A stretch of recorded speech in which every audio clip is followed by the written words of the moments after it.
دعا کوئی بھی پڑھے اس کو سوچ کے پڑھیں، سمجھ کے پڑھیں اور گہرائی سے پڑھیں تو وہ ضرور قبول ہوتی ہے۔ دعاؤں کو بس ایک وظیفہ سمجھ کے نہ پڑھیں، اس کے میننگز اور سب کچھ آپ کی نظر میں ہوگا تو انشاءاللہ دعا قبول بھی ہوتی ہے۔ ہمارے جو لیکچر ہے گفتگو کا سلیقہ وقولوا للناس حسنا کے ہم نے آغاز کیا تھا کہ لوگوں سے اچھی طریقے سے بات کرو، اسی سلسلے کو آگے لے کے چلتے ہیں۔ بات تو کرنی ہے، اللہ نے زبان دی ہے، کچھ زیادہ بولتے ہیں، کچھ کم بولتے ہیں، کچھ بالکل نہیں بولتے۔ یہ کوئی خوبی نہیں جو بالکل نہیں بولتے یا کم بولتے، اور یہ بھی کوئی خوبی نہیں کہ وہ زیادہ بولتے ہیں۔ اصل خوبی یہ ہے کہ وہ بولتے کیا ہیں، کیونکہ کچھ لوگ بہت کم بولتے ہیں، جب بولتے ہیں تو کفن پھاڑ کے بولتے ہیں، تو پھر کیا فائدہ ہوا اتنی لمبی خاموشی کا۔ کچھ بالکل نہیں بولتے، حق پہ بھی نہیں بولتے، تو کیا فائدہ اس خاموشی کا کہ حق کو پہ نہیں بولے، ظلم ہو رہا ہے آپ نہیں بولے اور آپ نے خاموشی اختیار کی ہے۔ اور جو بہت زیادہ بولتے ہیں انہیں پتہ ہی نہیں ہوتا کہ کیا بول رہے ہیں، کسی کا دل تو نہیں ٹوٹ رہا اور ہماری اتنی لمبی گفتگو سے کوئی تنگ تو نہیں ہو رہا، کیونکہ میں نے خود فیل کیا ہے کہ بعض لوگ کسی محفل میں آ جائے تو دوسرے کو بولنے ہی نہیں دیتے، اللہ کہ کسی کا حال چال بھی نہیں پوچھنے دیتے، اور باتیں بھی بے مقصد لا یعنی ہوتی ہیں۔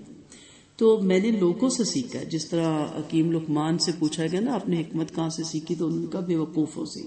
بے وقوف ہمارے ہاں گالی سمجھا جاتا ہے، بے وقوف ہوتا ہے ناسمجھ، جسے پتہ نہیں ہوتا کہ میں کیا کر رہا ہوں۔ تو انہوں نے بے وقوفوں سے حکمت سیکھی کہ یہ بے وقوفیاں انسان کی شخصیت کو ختم کرتی ہیں، یا اس بے وقوفی سے ان کو نقصان پہنچا تو میں ایسی بے وقوفیاں نہ کرو۔ جب کسی نے پوچھا تو بتایا کہ بھئی اس بے وقوفی سے فلاں کو نقصان ہوا ہے، اور مشورہ دیا کہ تم ایسا کام نہ کرنا، یعنی تجربے سے کچھ سیکھا۔ تو اب آپ دیکھیں کہ چڑیا جو ہے وہی آوازیں نکالتی ہے جو اس کے خالق یعنی اللہ تعالیٰ نے اس کو ودیت کیا، وہی بولتی ہے نا، جیسے چڑیا کو بولنا سکھایا۔ بلی کو دیکھ لیں، وہ بھی اسی طرح بولتی ہے جیسے اللہ تعالیٰ نے اس کو بولنا سکھایا۔ پھر آپ دیکھیں کہ تمام جانور وہی رزق کھاتے ہیں جو پیدائشی طور پر اللہ تعالیٰ نے ان کو ودیت کیا ہوا ہے۔ شیر کیا کھاتا ہے آپ جانتی ہیں، اور بلی کیا کھاتی ہے، اور بکری کیا کھاتی ہے، یہ سب کو پتا ہے۔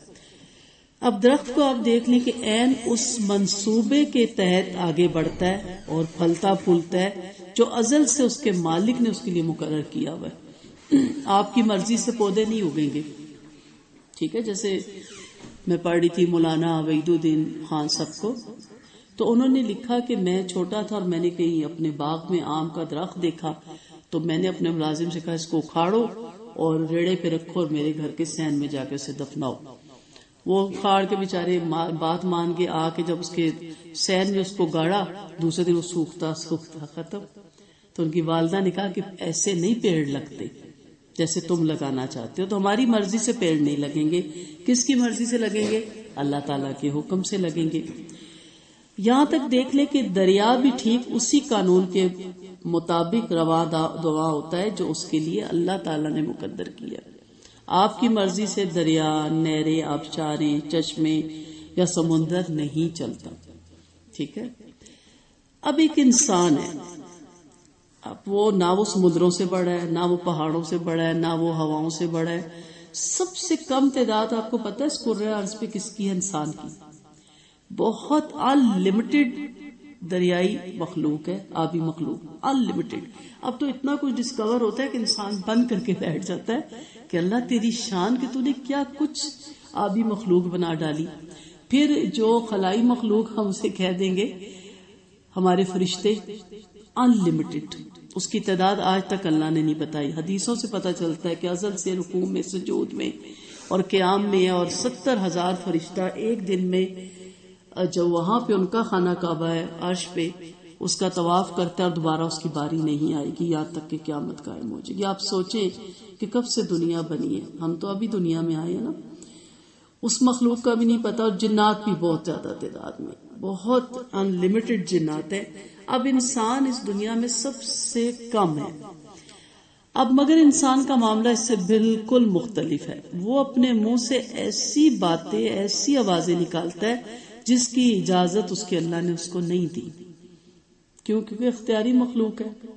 اللہ نے بتایا ہے آپ بولیں گے، چڑیا بھی چہچہاتی ہے، بلی بھی بولتی ہے، کتا بھی بولتا ہے، انسان کو بھی اللہ نے بہت خوبصورت، جو سب سے زیادہ اس کی خوبصورتی ہے وہ آواز ہی ہے، کیونکہ سورۃ ایمان میں بھی اس کا اللہ نے ذکر کیا ہے۔ لیکن دیکھنا کیا ہے کہ اللہ نے کھلی چھوڑ دے رکھی ہے۔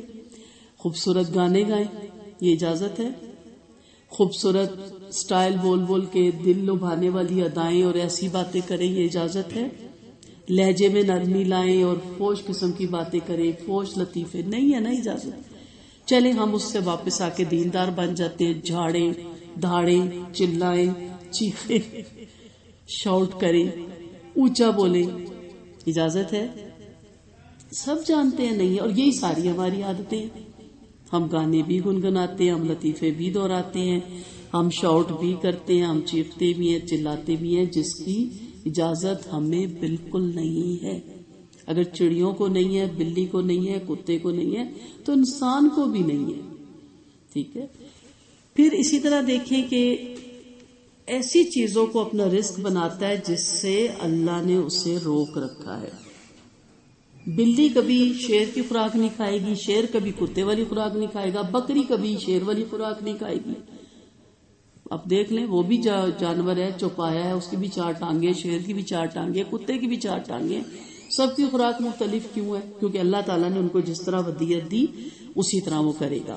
اب انسان جو ہے اس کو بھی مالک نے بتایا ہے کہ کون سا رزق تم نے کھانا ہے اور کون سا رزق تم نے نہیں کھانا، لیکن وہ حرام کھانے کی طرف بڑی تیزی سے بھاگتا ہے، اور ہر وہ چیز کھاتا ہے یا تو حرام طریقے سے اس نے کمائی ہوتی ہے یا ہتھیائی ہوتی ہے، یا وہ طیب طریقے اختیار نہیں کرتا کھانے کے، اور وہ طریقے اختیار کرتا ہے جو طیب اور پاکیزہ نہیں ہے۔ سب سے بڑی چیز کیا ہے ہماری کہ ہم اپنے سفر حیات، جو ہم سفر طے کر رہے ہیں، ایسے راستے اختیار کرتے ہیں جہاں اللہ تعالیٰ نے جب دنیا بنائی لوح محفوظ میں لکھ دیا کہ یہاں سے گزرنا منع ہے، بورڈ لگا ہوا ہے۔ لیکن انسان جو اس کائنات کا سب سے چھوٹا حصہ ہے، حقیر نہیں کہوں گی کیونکہ اشرف المخلوقات ہے، سب سے چھوٹا حصہ ہے، کبھی ایک طرف اپنی رب کی کائنات دیکھا کریں، اور اب تو سب کچھ ڈسکور ہو گیا ہے، بہت کچھ پتا چل گیا ہے، عقل دنگ رہ جاتی جب اس کی کائنات کو وہ دکھاتے ہیں نا، تو اس کے آگے تنکا بھی بڑا ہوتا ہے، میری اوقات تنکے سے بھی چھوٹی رہ جاتی ہے۔ مگر وہ اتنی ہماری نیچر میں ہے کہ ہم عظیم کائنات سے بغاوت کرتے ہیں، ہماری یہ فطرت میں ہے، اللہ نے ڈالا نا خیر بھی اور شر بھی، اور اللہ کی اصلاح یافتہ دنیا میں ہم فساد برپا کرتے ہیں، کس وجہ سے؟ صرف اپنی زبان کی وجہ سے۔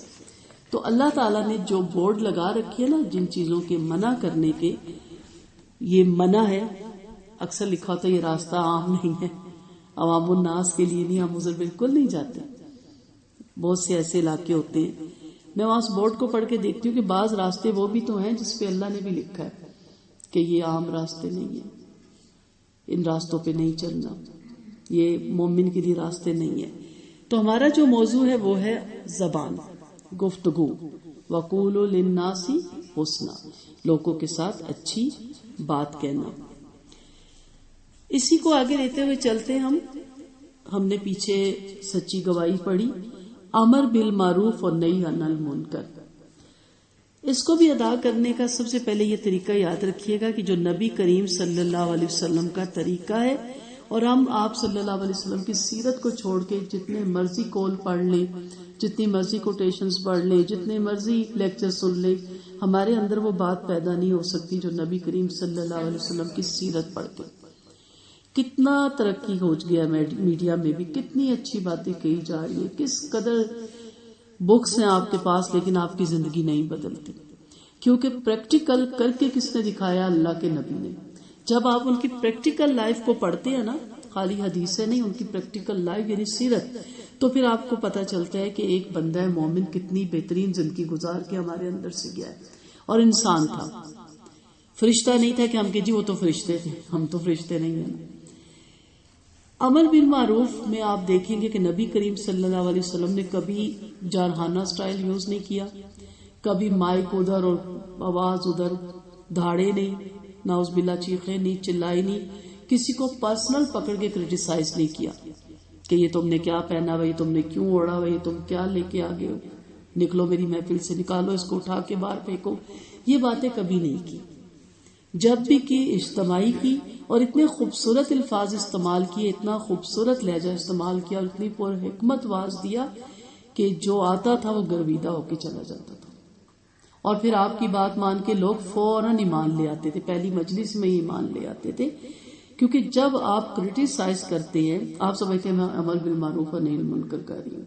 مثلا ہسبینڈ کو کوئی بات بتانی ہے یا بچوں کو، ہم نے آگے بھی کچھ لگانا ہے، پیچھے بھی کچھ لگانا ہے. پہلی بات کیا، آپ سے تو امید ہی نہیں کہ آپ سدھریں گے. ہم بچوں کو بھی کہتے ہیں، میاں کو، بھئی کیوں نہیں امید، میرا رب ہے، وہ کسی وقت بھی توبہ قبول کر سکتا ہے، کسی وقت بھی ہدایت دے سکتا ہے. آپ کون ہوتے ہو یہ کہنے والے؟ بچے سے غلطی ہوئی، اس کو اچھی بات سمجھانی، ہم نے کہنا ہے مجھے پتا تھا تم یہ کرو گے، میں جانتی تھی تم نے یہ کرنا ہی ہے. وہ بیٹھا کھڑا دیکھ رہا ہوتا ہے کہ بھی اب جو بات غلطی ہوگی صرف وہ بتا دے. نہیں، آگے پیچھے کی باتیں ہم لگاتے ہیں، تو اپنی طرف سے ہم بڑی تربیت کر رہے ہیں، اور جب معاملہ بگڑے تو کہتے ہیں میں نے تو اس کی اصلاح کرنے کی کوشش کی تھی. یہ اصلاح نہیں ہوتی. اس کے لیے آپ کو دیکھنا ہے کہ میرے نبی کے طریقے کیا تھے. مسلم امہ دعوت کی امت ہے. اس کے دنیا میں بھیجنے کا مقصد ہی یہ ہے کہ دین اسلام کی دعوت بھولے بھٹکے انسانوں تک پہنچائے. تو اس کے لیے پہلے اپنی تربیت کرنی ہے. اللہ تعالیٰ نے اپنی پاک کتاب میں فرمایا، کنتم خیر امت اخرجت للناس تأمرون بالمعروف وتنہون عن المنکر وتؤمنون باللہ. اب اللہ نے کہا کہ آپ بہترین گروہ ہیں. بڑی خوشی ہوئی، ہمیں لقب دیا گیا نبی کی امت سب سے بہترین امت ہے. لیکن اس کا کام کیا تھا؟ کیونکہ جب کسی کو اعزاز ملتا ہے، کوئی گریڈ ملتا ہے، تو اس کے ساتھ کام بھی ملتا ہے نا. ایسے گھر بیٹھے تو نہیں ہمیں لیٹر آ سکتا کہ آپ فلاں گریڈ پہ پہنچ کے. جو کام کر رہے ہوتے ہیں انہی کے گریڈ بڑھتے ہیں. اب پوری امت کو کہا گیا لیکن ان میں سے خوش نصیب وہی ہوں گے جو تامرون بالمعروف وتنہون عن المنکر کریں گے. ورنہ ایسا نہیں ہے کہ پوری امت جنت میں چلی جائے گی.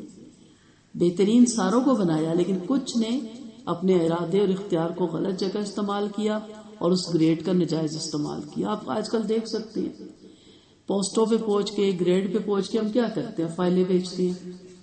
ہم کسی کا کام رکا ہوتا ہے، ہم اسے کہتے ہیں 10,000 دو، تمہارا 10 کروڑ کا کام نکل آئے گا. ہم کہتے ہیں چلو 10 لاکھ دو، کام نکلے، میرے 10 کروڑ پھنسے ہوئے. یہ کیا ہے؟ گریٹ ہی ہے نا. وہاں کوئی بیٹھا، میں تو وہاں جا کے کسی کی فائل نہیں دبا سکتی نا، گریٹ والا ہی دبا سکتا، عہدے والا بھی. تو اس طرح بہترین تو ہم سارے بنائے گئے تھے، لیکن کچھ نے اپنے ارادے اور اخلاق سے ہدایت اور اصلاح کا کام کیا اور کچھ نے اس کا غلط استعمال کیا.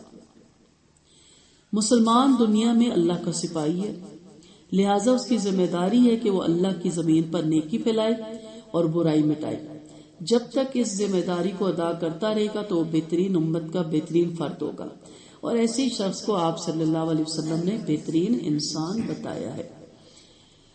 اب یہ کہتے رہنا یہ غلط ہو رہا ہے، میڈیا پہ غلط ہو رہا ہے، گھروں میں غلط ہو رہا ہے، معاشرے میں غلط ہو رہا ہے، وہ کام ختم نہیں ہوگا. غلط غلط کہنے سے کام ختم نہیں ہوگا. آپ صحیح کام بتائیں، آپ صحیح کام کریں. اب دیکھیں نبی کریم صلی اللہ علیہ وسلم کے قرآن سے لوگوں کو روکنے کے لیے لوڈیاں لائی جاتی تھی نا، میوزک، گانا، سب. اسی طرح یہ سارا کچھ کیوں ہو رہا ہے کہ ہماری بچیاں اور بچے اور ہم خود بھی، عورتیں بھی، کبھی بھولے سے ٹی وی کھول بیٹھو حالات حاضرہ کے ساتھ ان ٹچ رہنے میں، تو بیچ میں جب ایڈورٹائزنگ آتے ہیں تو بندہ پریشان ہو جاتا ہے، گھٹیا ترین. اب ہم بیٹھے ان کو کرٹیسائز کر کے بند کر دیتے، بس حق ادا ہو گیا. حق ایسے نہیں ادا ہوتا. ہمیں ایسے پروگرام مرتب کرنے چاہیے، ایسے ادارے بنانے چاہیے. ہماری پکڑ ہوگی کہ ہم جانتے تھے اور ہم نے اٹھ کے اس کام کو آگے کیوں نہیں پھیلایا. ہمیں پتا تھا یہ کام غلط ہے اور ہم اس کو غلط کہہ کے بیٹھ گئے، جبکہ ہمارا کام تھا کہ ہم بہترین کام لوگوں کو دیتے. امت کی بچیوں اور بچوں کے ہاتھوں میں جب بہترین کام آتا تو وہ بچے خود بخود اس کام سے ہٹ جاتے. اب ٹی وی نہ دیکھا کرو، اچھا نہیں دیکھیں گے پھر کیا کریں؟ ہے ہی نہیں ان کے پاس، کوئی ایسا کام ہے ہی نہیں بچوں کے پاس. ایک تو ہر وقت موبائل پکڑے رکھتے ہو، اچھا موبائل رکھ دیں گے، کیا کریں؟ اب پھر ہمارے ارد گرد ہوتے ہیں، ہمارے پیچھے پڑ جاتی ہے. وہ ایک لطیفہ ہی تھا کہ ایک شوہر چھٹی والے دن گھر تھا تو بیوی نے کہا اب موبائل پکڑ لینا، کہتا اچھا آج نہیں پکڑتا. اسے کہا وہ دیکھو وہاں جالا لگا، وہ دیکھو گھر کتنا گندا ہے، وہ دیکھو میرے کپڑے میلے ہیں، یہ دیکھو کچن کا کیا حال ہے. اس نے کہا جاؤ موبائل ہی پکڑ لو، میری جان چھوڑو. ہے تو لطیفہ لیکن بڑی سمجھنے کی بات ہے. جیسے میں اپنی بچی کو کہتی ہوں، رکھ کے کہتی ہے اب بتائیں میں کیا کروں. اب میرے پاس کچھ ہونا چاہیے نا اس کو دینے کے لیے. کیا ہو بیٹا یہ کرتے ہیں، ٹھیک ہے. کوئی ایسے کارڈ بنا کے رکھیں، کوئی ایسے پروگرام بنا کے رکھیں، کوئی فیس بک پہ ایسی چیزیں ڈاؤن لوڈ کر کے رکھیں. اسے قرآن کے ساتھ اسے انوالو کریں کہ آج آپ درس کی تیاری کریں، آج آپ درس دیں گے، آپ آج یہ سورت یاد کریں، میرا سن لیں، آپ اپنا سنا لیں. ہمیں خود ہی نہیں آتا، ہم اس کو کیا سنیں گے؟ ہمیں خود ہی ہمارے عربی نہیں ٹھیک. تو کہنے کا مدعا یہ ہے کہ آپ کو بہترین بنایا گیا، تو پہلے آپ خود بہترین بنیں گے تو آپ پھر امر بالمعروف نہی عن المنکر کا کام کر سکیں گے، اور وہ آپ اپنے زبان ہی سے کریں گے. حضرت دردہ بنت ابو لہب روایت کرتی ہیں کہ ایک دن نبی کریم صلی اللہ علیہ وسلم منبر پر واعظ فرما رہے تھے. ایک شخص نے کھڑے ہو کر آپ سے سوال کیا، یا رسول اللہ، انسانوں میں سب سے بہتر آدمی کون ہے؟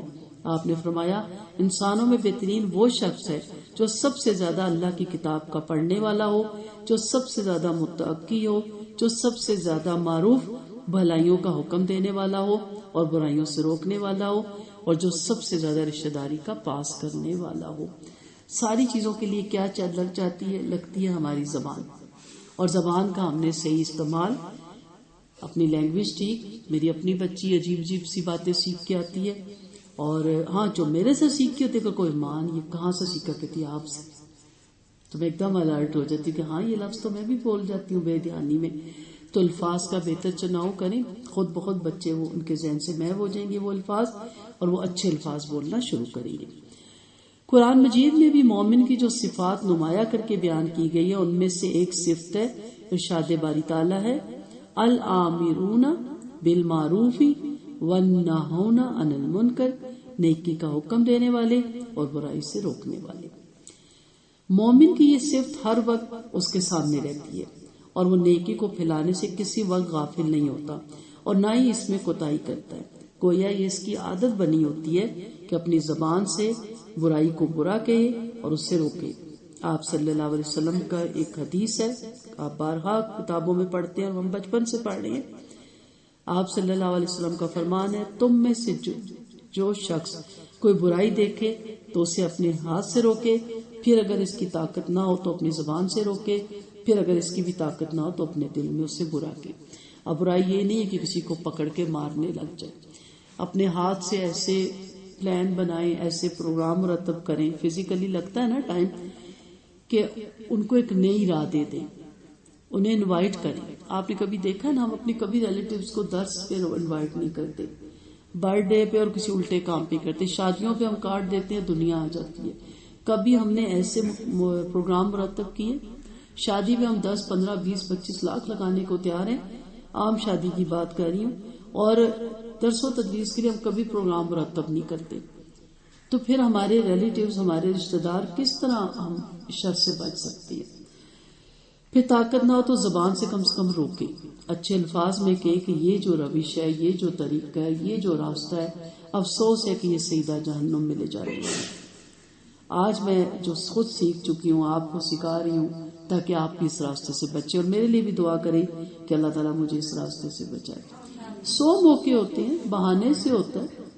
جیسے مجھے کوئی کہتا ہے، جیسے میرے واٹس ایپ پہ بہت سا ہے، کوئی بھی یا میرے کوئی ریلیٹیوز کہتے ہیں تو میں بڑے آرام سے پھر کہتی ہوں کہ مجھے تو 22 سال ہو گئے تصویر نہیں کھنچوائی. تو اصل کیا ہوتا ہے؟ تبلیغ. اگلا سوچے کہ اس کی بھی تو زندگی گزر ہی گئی نا، ہماری کیوں نہیں گزر رہی؟